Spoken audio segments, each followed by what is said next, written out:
Hello, everyone, and thank you for joining us for today's webinar. You made it through the work from home emergency, how to prepare for what's next. My name is Michael Mays, and I'm the host for today's broadcast.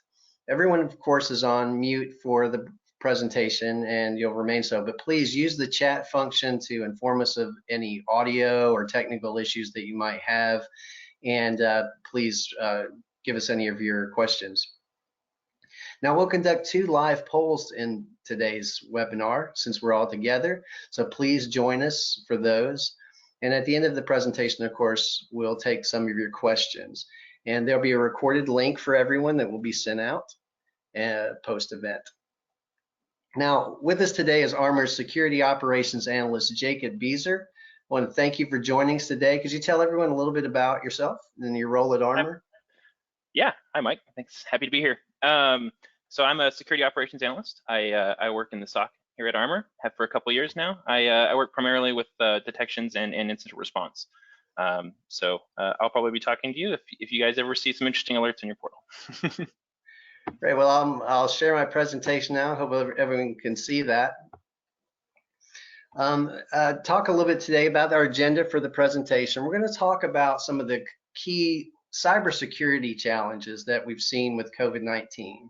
We're going to talk about some of the types of risks that are involved that we're seeing that are results really of our remote work from home reality. We'll talk about some of the security policies and technology around that, and we'll give you some best practices for just any general organization and certainly for SaaS providers or anyone in the cloud. And then we'll even talk a little bit about how you can respond to a breach. Now we'll start with our first poll question today. If you can get ready, give us your responses. I want to ask, have you experienced a cyber attack or a data breach in the last 12 months? We'll take a couple of seconds to get your responses. The FBI has said that they have seen a 400% increase in complaints to the IC3 website. We know that the threat actors have not slowed down really through the pandemic.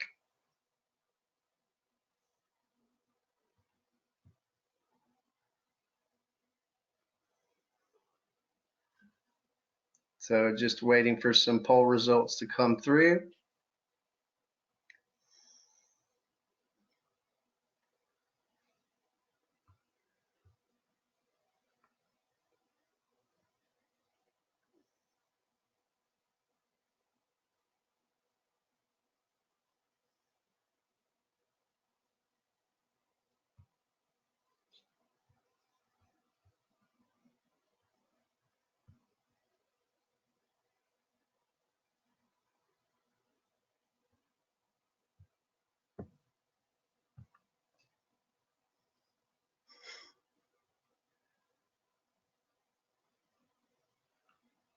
We may be having some technical difficulties on the poll. So, you know, Jacob, we certainly have seen an increase in the number of attacks. We may have seen kind of a slight lull, it seemed, in ransomware attacks for the first few weeks of the pandemic, and now those have really started to progress again.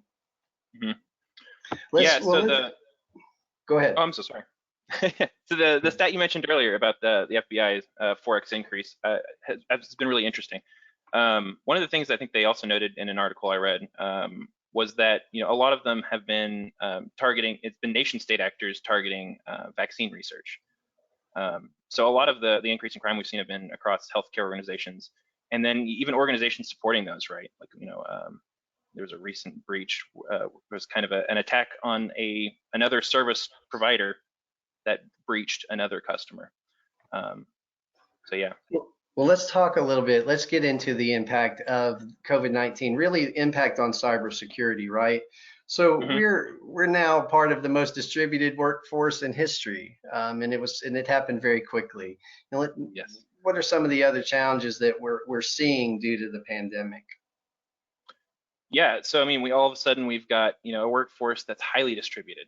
We used to be working in offices, having face-to-face conversations. Now we're having webinars and remote meetings. So all of a sudden we've got people that are needing to connect, needing to connect to services that were normally behind trusted networks. So how we control that access and detect anomalies in it become as important as ever, really. But now it's just we're dealing at scale.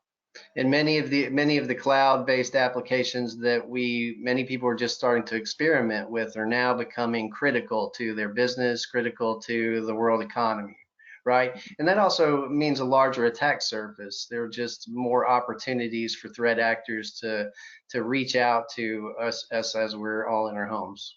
Absolutely. And then we've also seen, we've seen that our own desire, our thirst for information from our companies, from our healthcare officials, is being used by threat actors to send malicious phishing, which is being very effective, phishing campaigns that are very effective at sending through emails, right? Absolutely. I mean, as ever, humans are typically the biggest chink in the armor. So yeah, I think the stat down there, 130,000 domains registered with COVID-19 in the name alone.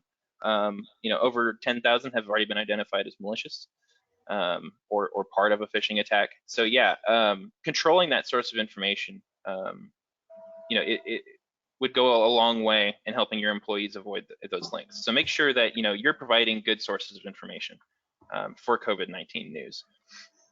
Well, as we talk about our remote reality, Jacob, Zoom has become Zoom and other types of remote working tools have become part of our everyday lives. Zoom went from 10 million daily users to 300 million users in as little as 3 months.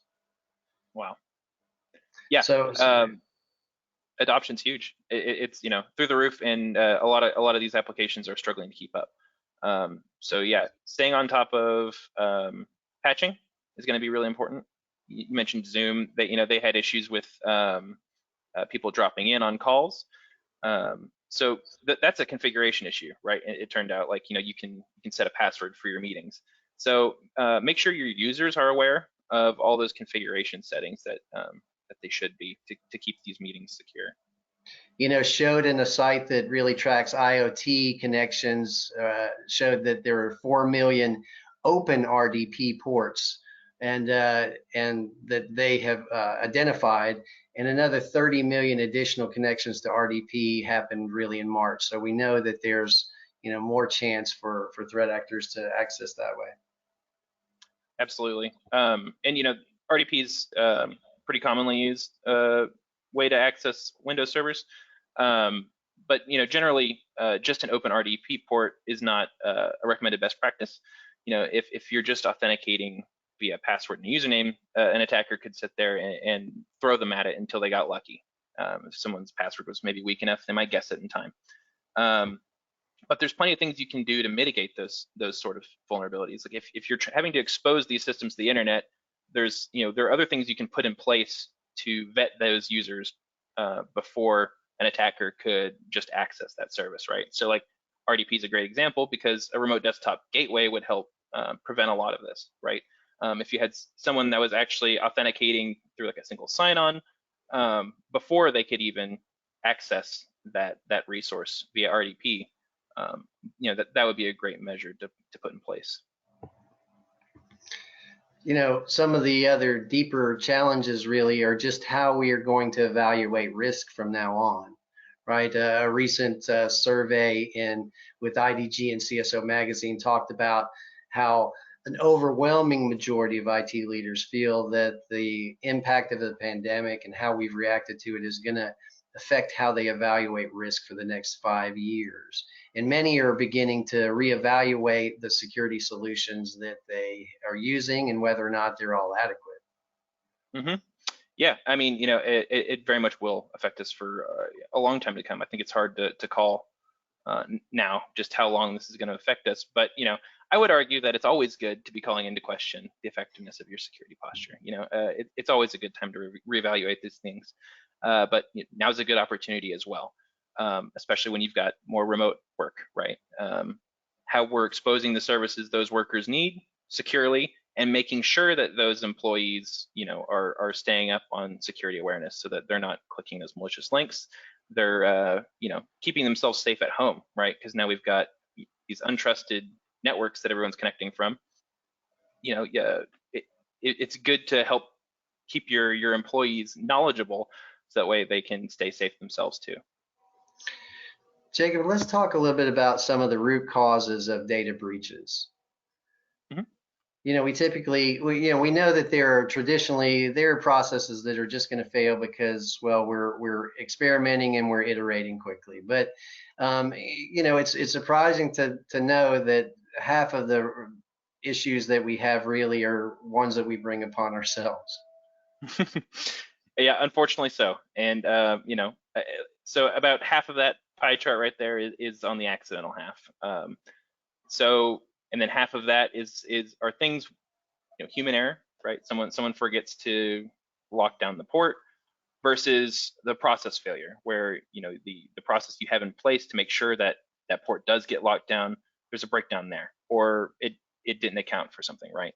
That's about half of those breaches right there. So keeping awareness up on your own posture, keeping the patching up, staying aware of who needs access and controlling that access. That'll get you halfway there, absolutely. Those accidental risks, we're moving so quickly now, as we've been saying, and of course, a lot of it is done we're creating some of those controls for convenience, and so we know that there are those misconfiguration potential. What are some of the other challenges with accidental risk? Yeah, so everyone was in a big hurry to adjust to this. As far as that concerned, it's good to reevaluate all of your controls you've got in place. Make sure your policies are up to date and keeping with what your employees need access to.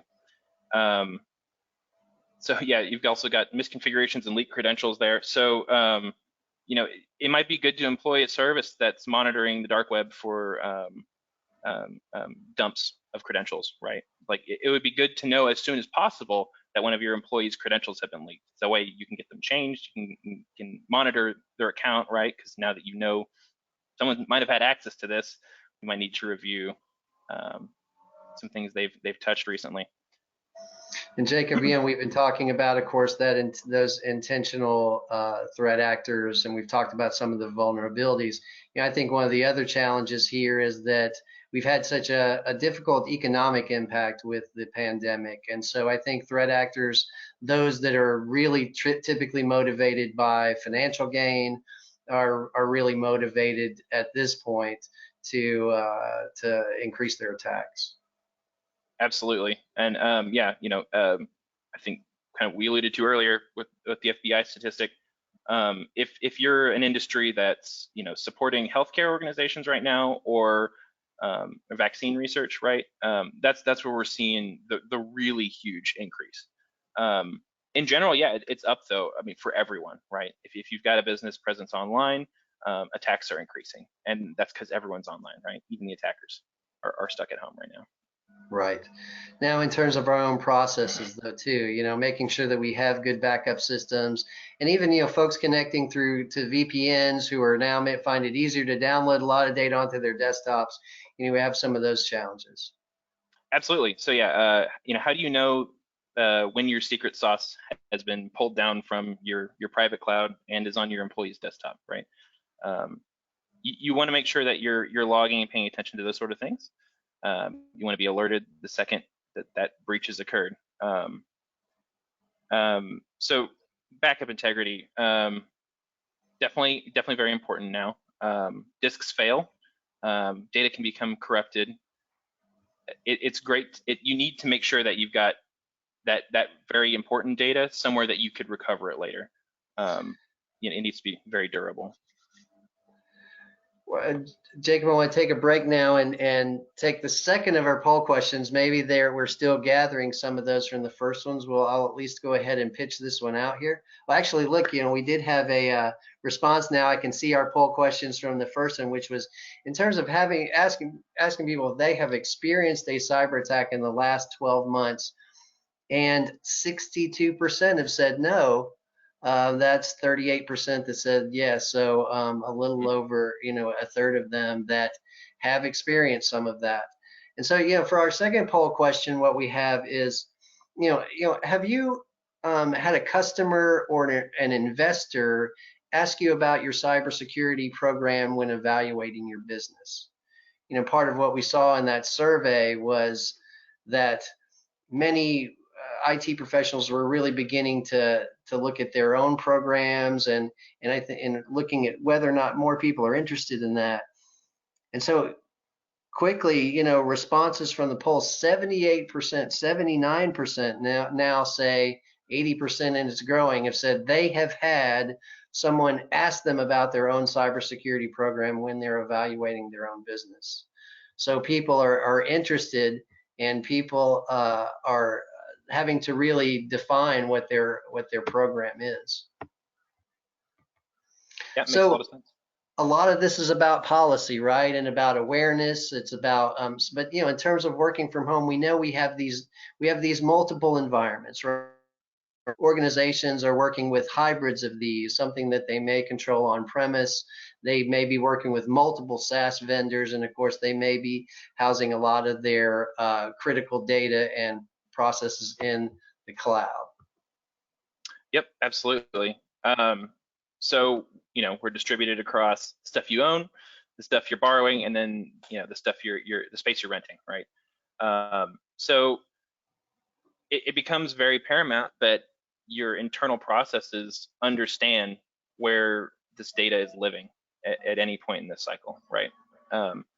So detection, when you need to be able to detect when data leaves one area into an area it shouldn't be, and auditing, so you can keep track of how those users are accessing that.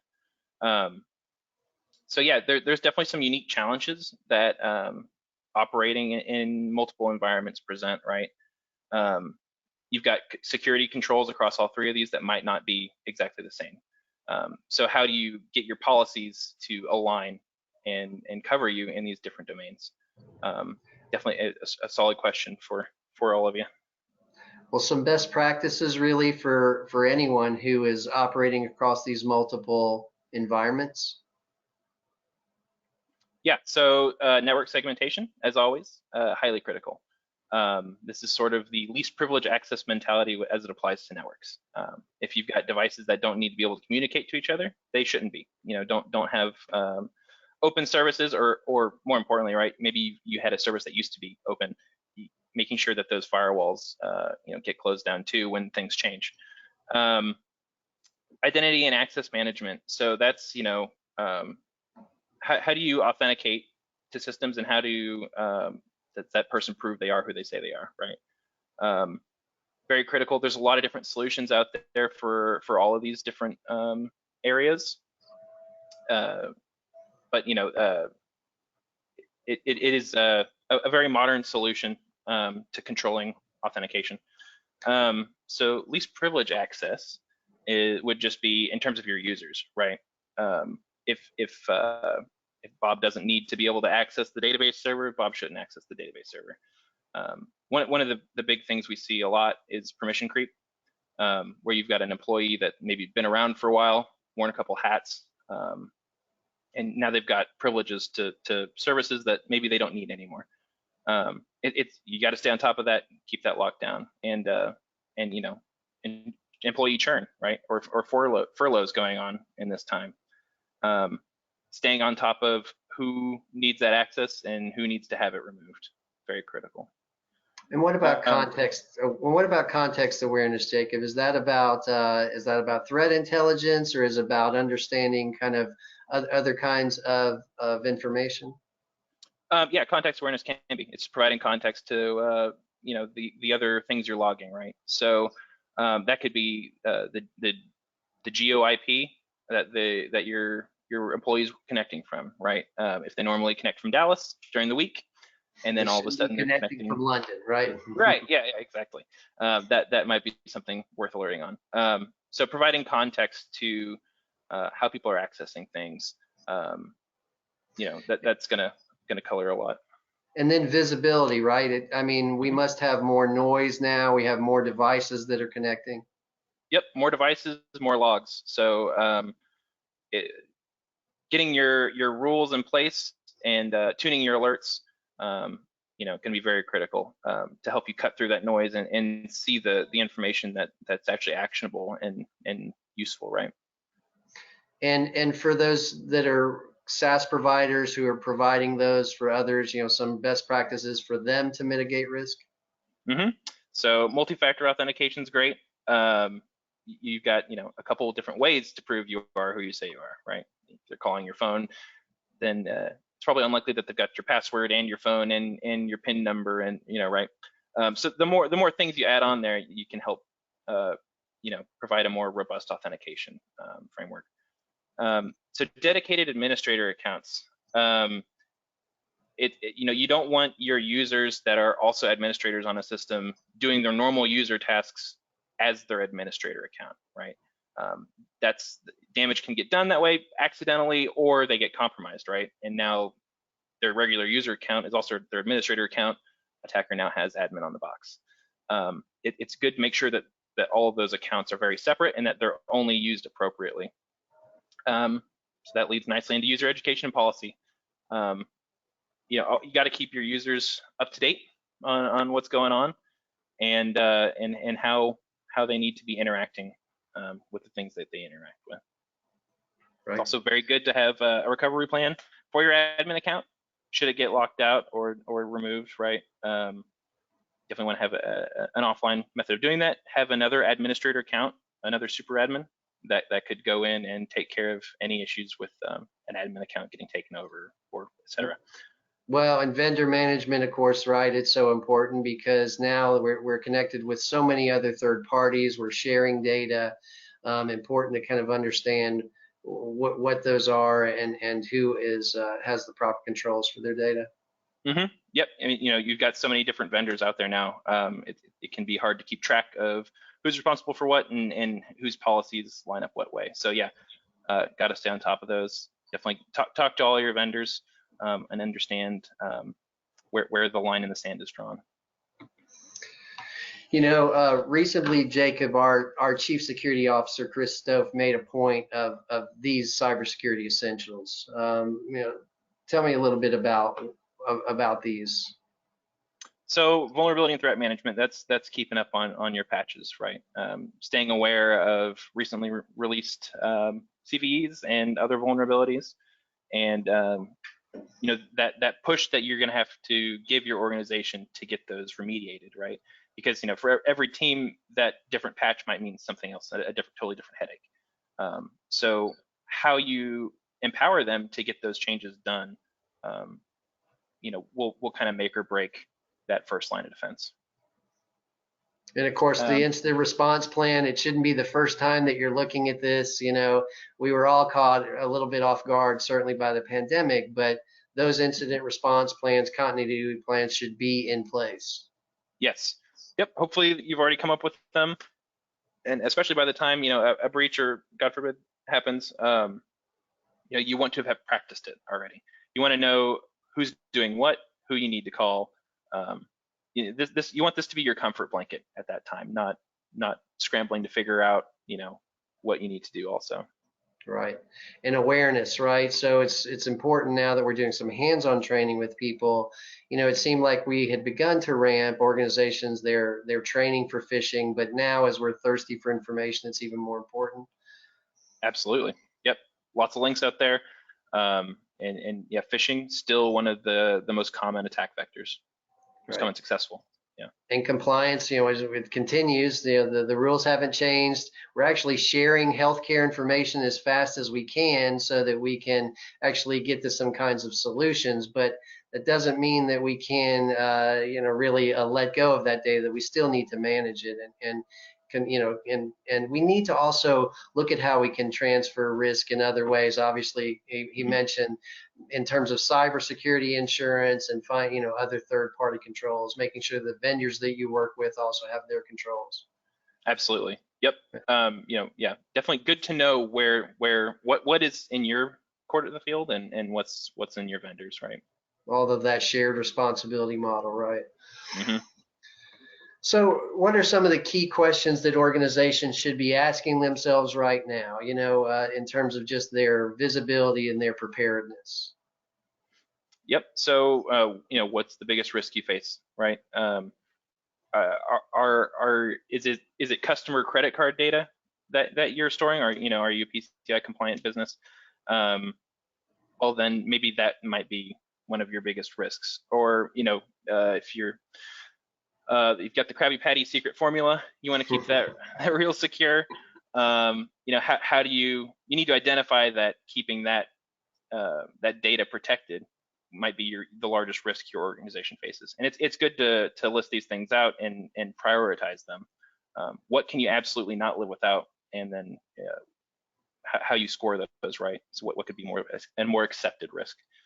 And in the event of a breach, what is your response plan? Who are you contacting? How are you disseminating that information? How are you executing on the things that you need to remediate, right? Mm-hmm.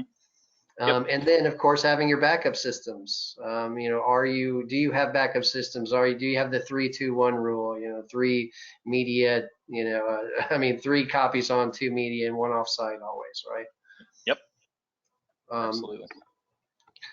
Well, I know, Jacob, that Armor, of course, helps our customers respond to cyber threats. What are some of your recommendations on what someone should do when they need to respond to an attack?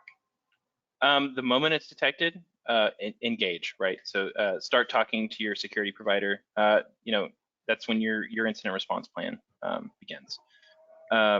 So start talking, start getting that ball moving, start getting things documented as fast as you can, because the clock has kind of begun at that point. So do not negotiate. That really applies to ransomware mostly. Generally, when you'd probably be speaking to an attacker, that's when they're trying to get some money out of you there. Don't give in. We've seen, yeah. on ransomware, Jacob, just, last year we really saw those ransom demands go up to 6 figures. We're seeing them go up to 7 figures. The most recent one, a $41 million ransom demand. So they're certainly growing. A lot of cybersecurity insurance, I think, feeds into that, and our paying those ransoms can help perpetuate it. Yeah, absolutely, and that's why those numbers are going up. It's because it's working, unfortunately. So yeah, having backups, very critical. So that way, if that data gets encrypted, well, we've got a backup. You can tell them off and not pay them a dime. So what about do no harm? What does do no harm? Very important. So once you've detected this incident, you don't want to go trampling all over the evidence, right? So make sure you're engaging with professionals that know how to handle a file system once the breach has been detected. It's you don't want to go trampling important file metadata, like when files are accessed, which can happen accidentally just by kind of clicking through in normal use. So yeah, very important to kind of take a hands-off approach to it and engage with the proper personnel. And then follow through, right? Following through with all of the stakeholders that are involved. Mm-hmm. Yep. So documenting the incident, taking those lessons learned, right? Making sure that that kind of thing never happens again. Well, Jacob, let's talk about just some key takeaways from our discussion today. I think one of the most interesting to me is that almost half of the challenges that we have are some that we inflict on ourselves. And we know that there are lots of malicious actors out there who are taking advantage, of course, of the chaos. We know, and we know that this change to our remote work reality is one that's going to last for a while. It's one that we're going to continue to have to adapt to. We're going to continue to use tools and find vulnerabilities in those tools. And we know that, it's important for anyone who's providing those services, whether you're a SaaS provider, that they are protected. And we know that the challenges are really just going to continue. Absolutely. So, Armor offers a number of resources for everyone who's on the webinar today. Check out our website. You can find out more about what Armor is and what our security as a service offering is. You can find out other resources, some resources pertaining to our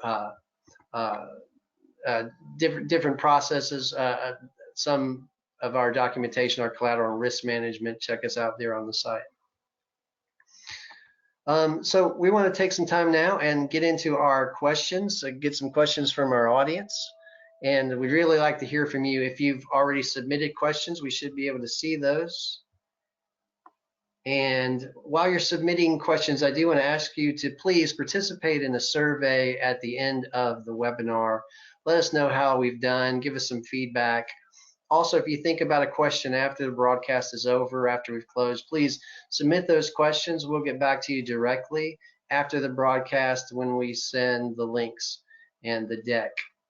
So with that said, let's take a look at our questions. And just kind of looking through.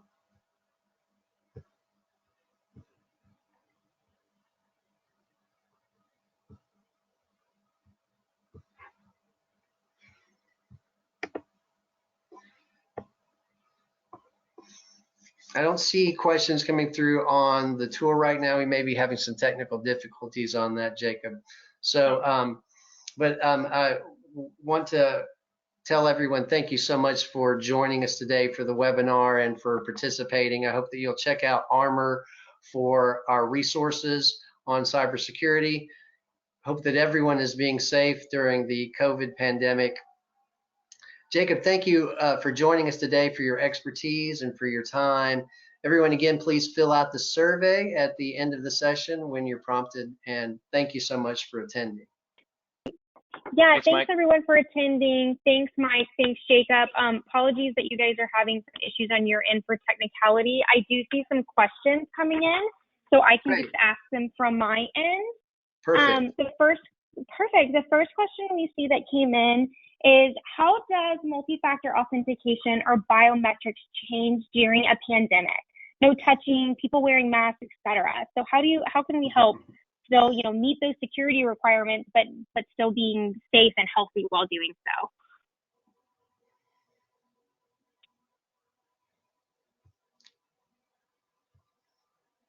so? I can't hear Jacob myself.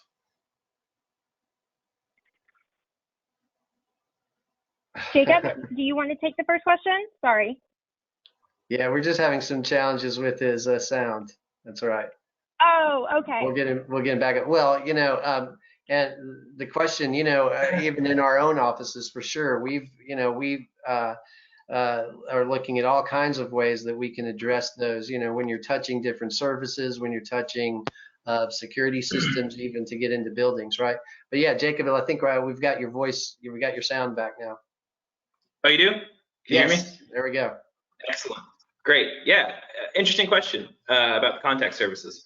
I was just at the supermarket the other day, and I saw they had placed, a bit of plastic over the keypad for when you're taking your payment. I thought it was a great idea because you've got these silicone little buttons that are going into a recessed area. I was thinking about all the little germs that could be accumulating around there. So yeah, biometrics. I would think maybe Face ID and maybe retinal scanning might be something in the future there. Yeah, because really interesting point about sharing those contact services for MFA.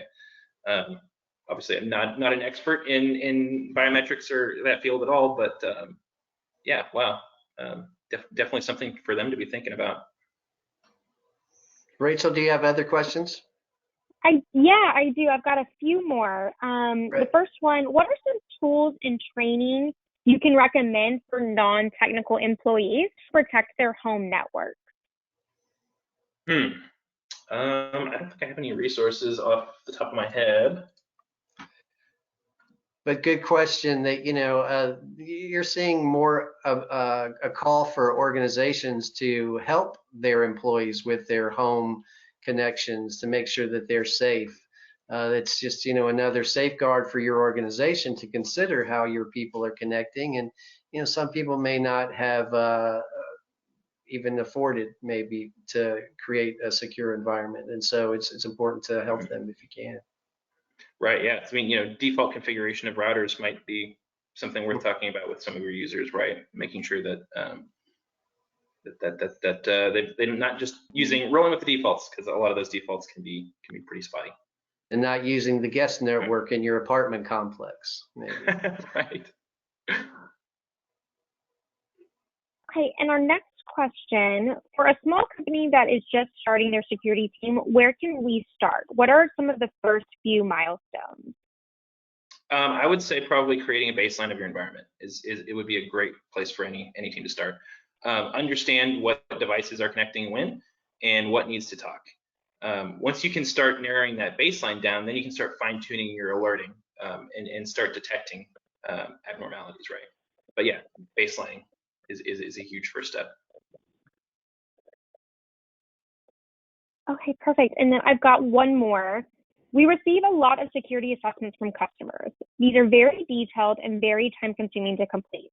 Is there a type of document that can be developed and provided to address these concerns? The BCP does not include enough detail.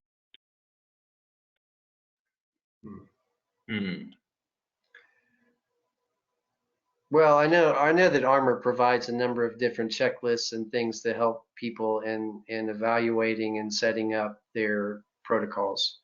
But in terms of the one that was mentioned, I'm not really sure.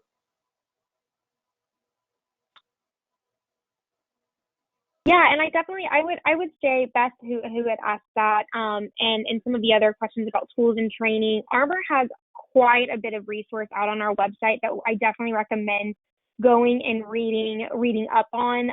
We recommend NIST and some of these other frameworks that we utilize within our own environment to do basic security protocols. So I definitely recommend going and checking out some of our resources out on Armor.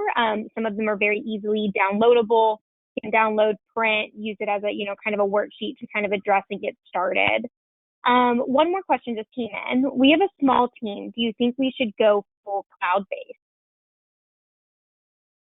Well, I mean, that's going to be a multifaceted question, right? I mean, in some respects, it can be cheaper. In others, it depends on what you need. That's yeah.